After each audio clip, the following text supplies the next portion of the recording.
in the very near future, like the next week or two, a friend of mine who is a really great shooter and I are going to go out to the range and we're going to have a gun versus gun shoot-off where I am shooting my carry gun, which is a Wilson 1911-45, and he is going to be shooting a Roland Special. Now, for those of you who are not familiar with the Roland Special, it is a package deal where you send a company your Glock 19 and also, money equivalent to the price of an old, small used car. And they send you back a gun the size of a Glock 34 that has a mag funnel and a stippled grip and a new trigger pack in the gun and a red dot sight and a compensator on the gun and a few other things. So I said to him, I think this is really going to be fun.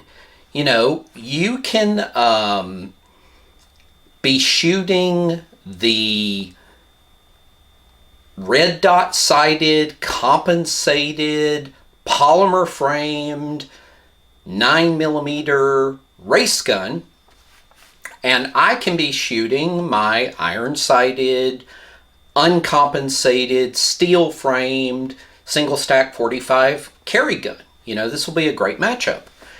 And he said, oh, the Roland Special is a carry gun too.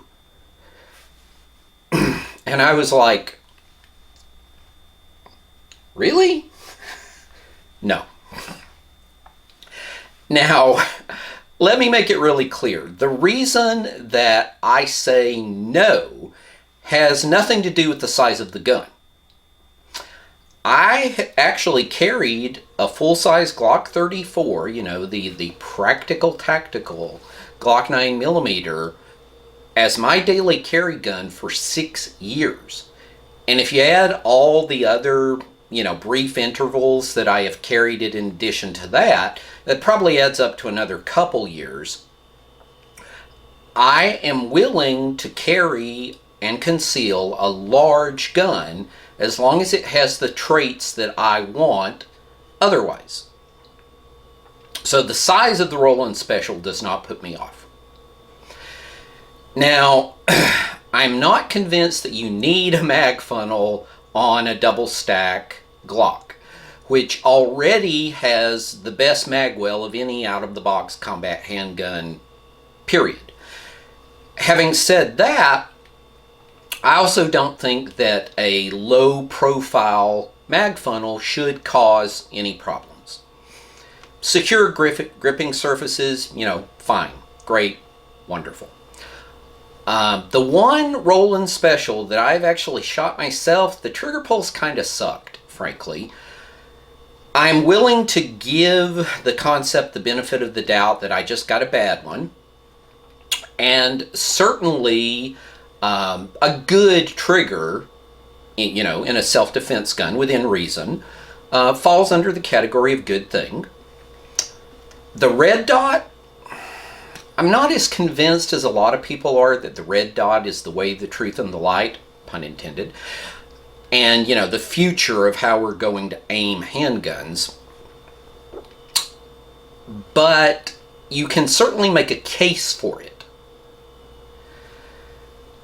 The flashlight, I forgot to mention, you also get a flashlight on the Roland Special, full-sized, Surefire X300.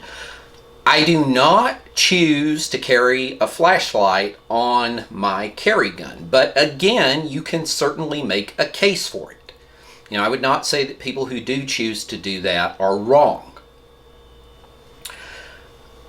Where I do have a problem, where I just hit that no reaction, is the idea of having a compensator on a self-defense handgun. Now, in order to understand why that's the case, let's define what a compensator is. A compensator is basically a tube that attaches to the end of the barrel on an auto pistol. and it is hollow inside. Depending on the size and the design of the compensator, it will either have inside of it one big chamber, or it may have internal baffles that separate it into numerous internal chambers. And then on the top of the compensator, again, depending on the size and the design of the compensator, you will have one or more ports, which when you fire the gun and the internal chamber or chambers fill with high pressure gas, they are vented upwards. And that gives you a corresponding downward push on the front of the gun, on the front of the barrel, that holds down muzzle flip. Now, how could this not be a great thing on a self-defense gun? Well, to start with, because the compensator is pushing down on the front of the barrel, and most auto pistols, in order for the action to unlock and then, the slide to cycle, the barrel has to tilt up in the front and down in the back. Having the compensator push on the front of the barrel retards the action from unlocking as fast as it would normally. Which is why, all else being equal, the same type of gun, the same cartridge, compensators have to have a significant, or I'm sorry, not compensators, a comp gun has to have a significantly lighter recoil spring in order to cycle. So the addition of the compensator does make the gun a bit more fastidious about the ammo with which it will and won't work. Well, okay, we can choose ammo that will work the gun. Still, I will say that making the gun less reliable with a wide array of ammunition does not fall under the category of good thing. On top of that, the compensator makes the gun much louder, because the muzzle blast is not just traveling out the front of the gun and away from you, it's coming out the top of the compensator and back at your face. And as those of you who have experience shooting comp guns know, even with double hearing protection, a comp gun, it can be obnoxious.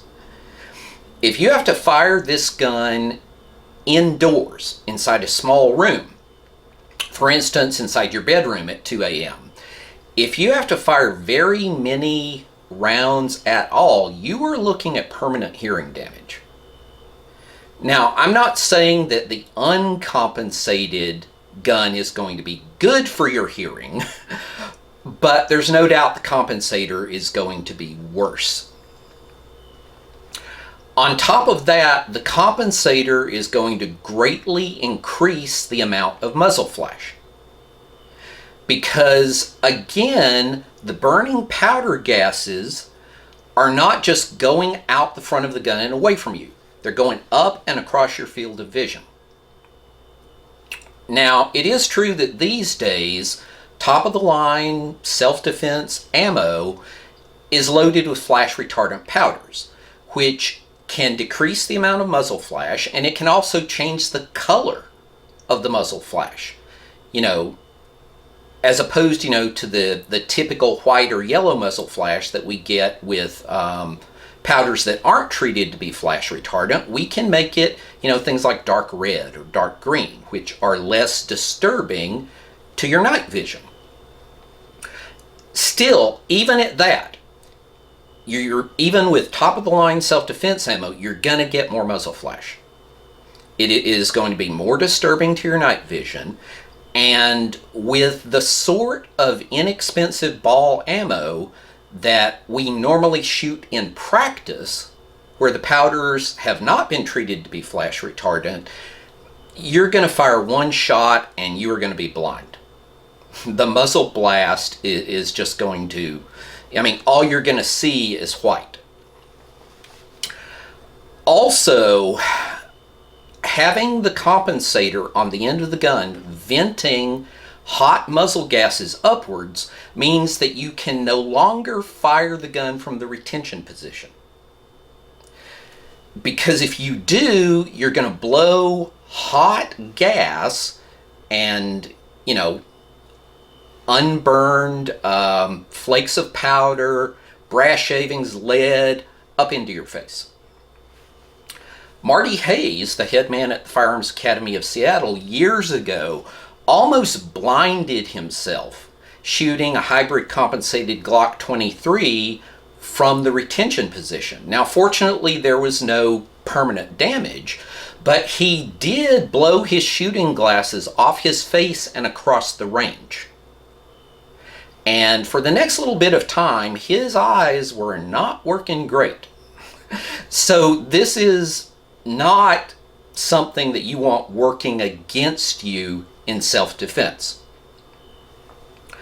So, for all those reasons, the compensator, something, like a Roland Special, a compensator-equipped Autopistol, I think a Roland Special would make a kick-ass match gun. But for a carry gun, a self-defense gun, nah.